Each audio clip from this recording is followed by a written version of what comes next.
The Back to Karkand expansion pack reimagines classic Battlefield maps Wake Island, Sharky Peninsula, Gulf of Oman and Strike at Karkand. We caught up with Nicholas Fagrius, the pack's lead designer, and David Spinier, who designed the original maps, for a chat.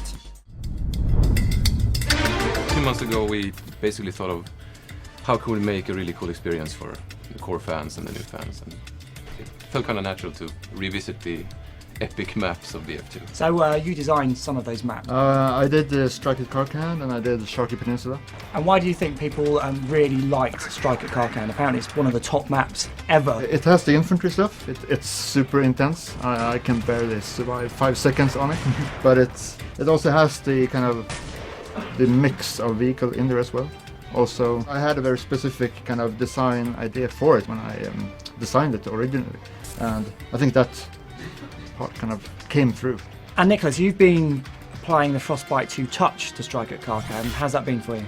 It allows us to do a lot of things. So it's dynamics and destruction and lighting and a whole bunch of stuff. I just want to make sure that the core gameplay is there so that fans can recognize, and when they jump in, it feels like they've been there and they recognize the scenery, and but still, the new bling attached to it. In terms of destruction, how does that alter the way people might play the map?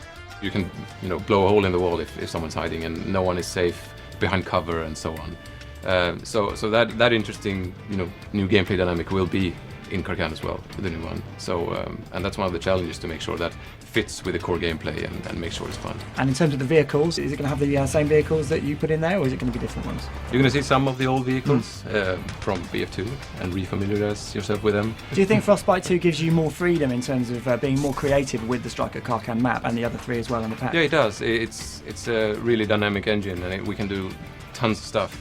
But again, we want to make sure that the core gameplay is still there. But then on top of that, we want to add all the new stuff that Frostbite offers. And will there be different game modes in there as well? You will be able to play Rush on Karkand, yes.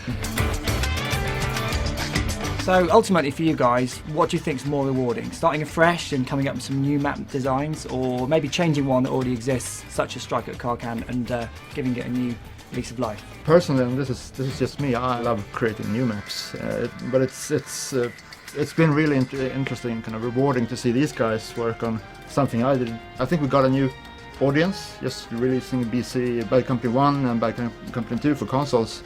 So I think it's a real opportunity for new players to experience these old maps. So David, you're working on Battlefield 3. You've probably seen most of the multiplayer maps. Is there one you've seen already that you're thinking, that could be the next Strike at Karkand? Every game we do will have a map that kind of stands out, that is more popular. And I think definitely we have a lot of interesting and promising looking maps for BF3, definitely. Kind of in the same vein with the infantry experience and the urban settings, so it looks very, very promising.